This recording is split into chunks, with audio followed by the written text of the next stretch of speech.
Alright guys, welcome back to another Patreon request, and this one comes from Bill McLaughlin, who asked me to do a Stormhawks Mass Effect AU, which, funny enough, was kind of the reason why I did the non-comic lineup, because I was kind of in a Mass Effect mood. Because again, like I said, Mass Effect is my favorite game series, so... Anyway, as always, if you would like to have a Patreon request done, just hit the link below, head on over there, and hit the 4th tier, where you guys can ask me to do a review or non-comic lineup or something, some video of your choosing, within reason, mind you.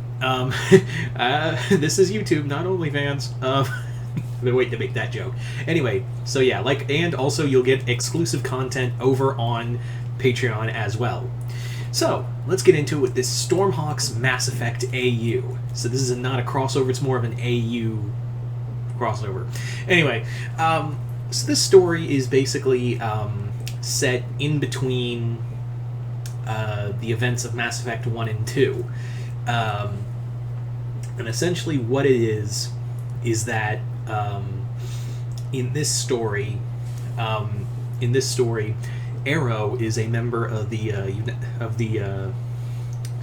Forces of Earth, and he's been given a special mission to take out a terrorist cell, a bionic terrorist cell called who call themselves Cyclonia.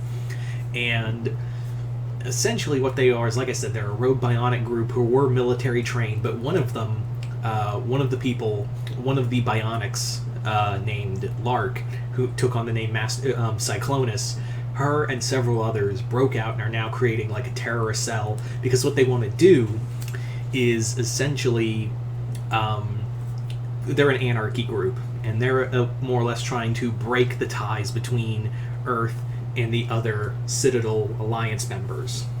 So like the they're trying to break things up with the Turians, Solarians, the Krogans, all that. And in here, Arrow's been given that task because even though he's not a bionic, he is a well-regarded soldier. Not only that, he's also very inspired because he wants to join the N7 program too, because he's very much inspired by Shepard. So he wants to be part of the N7 program to kind of follow in Shepard's footsteps. Then he's been given a team. He's been given his own little squad to follow up with. So starting off is a member of the Project Cyclonia group, a bionic named Piper, who was more or less raised with Lark. They were more or less raised like sisters to train together as bionics. So Piper was put on Arrow's team to help him track down Cyclonus. You also have Finn, who is a old squad mate of Arrow, and he's more or less a sharpshooter, but he's known proficiently for being in trouble. Like, he's been court-martialed and arrested several times because he's cocky. He's also been known to sleep around with several higher-ups' daughters. But Arrow, when he was forming this team, was like, there's no better marksman or pilot I can think of than Finn. So Finn comes with me. That's kind of the deal. Then we have Junko, the Wallops in here are like a species that have been very kept to themselves, but they were trained by the Krogans. They were, during the Rachni Wars, their planet was near extinction by the Rachni, but the Krogans arrived and helped them train. So they're more or less, so they kind of took a little bit of their culture with them. So they're very much like the Krogans, but Junko is very young. He's also more of a pacifist. Stork is still a Merb, and he's the head pilot of their ship, which is it's kind of like the same class as the Normandy, but it is the Condor. And Merbians are kind of a rare species because their world was destroyed by the Rachni, and they've been kind of spread out throughout the galaxy. They're an endangered species, essentially. So there's the initial team right there. Also, we still have Radar, who is Arrow's pet. So they've been classified as the Stormhawks. They go out to fight Cyclonia, and along the way they run into other races. They run into Cerberus and one of their top agents sent to deal with the Stormhawks, and that is Starling. Yeah, Starling in here is a agent of Cerberus. She's not a bionic, but she was tasked with working with Miranda, and essentially, Starling was a member of. She was actually the soldier who trained Arrow. She was the commanding officer who trained Arrow, but after her squad was killed in a mission that was completely out of her control, instead of being killed by Repton, they were all killed while trying to fight off the Geth. But they were sent into a situation they shouldn't have been in, and they were all killed except Starling. And she quit. She found her way to Cerberus. So, as a agent of Cerberus, she's been tasked because Cerberus is trying to court Cyclonia to get them to join up.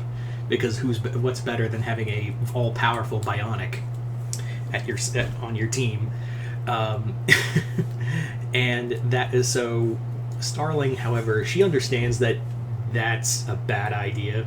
Because even though, she joined with Cerberus, she's like, I don't like the idea of us teaming up with Cyclonia. And I don't like my superiors, but I needed somewhere to go where I actually can use my services. And, I didn't want to be a fucking bounty hunter. So Starling in here is kind of an antagonist. She doesn't want to kill Arrow. Sorry about that. Anyway, so like I said, Starling's an agent of Cerberus.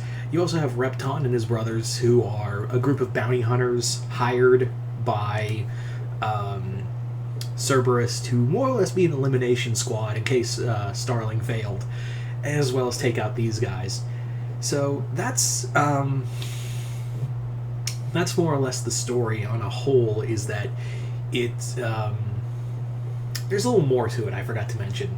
So in here, we find out that the reason why Lark became Master Cyclonus and had her own little group of bionics to carve out her own little empire was the reason being is because Earth was becoming really, really paranoid about the idea of the Reapers, because they were heeding Shepard's words about, what the Reapers could do, as well as the Geth that were under their control. And essentially what they did in response, because they panicked and started just kidnapping children and bionically enhancing them at birth and making them stronger as they grew up. So it was kind of a dark chapter for, the forces of Earth, but then again, would you expect anything less from mankind?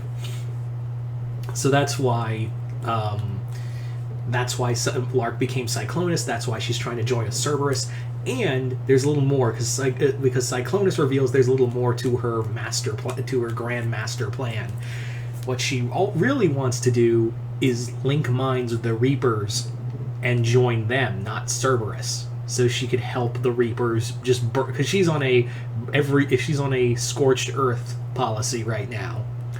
So Arrow and his team have to go out and stop them. So there you go. That is there's my Stormhawks Mass Effect AU. So you guys tell me in the comments below, what did you guys think of this? I'd like to thank Bill McLaughlin for sending me this story. This was a lot of fun to do. And once again, hope you all enjoyed this. And like I said, if you would like to have a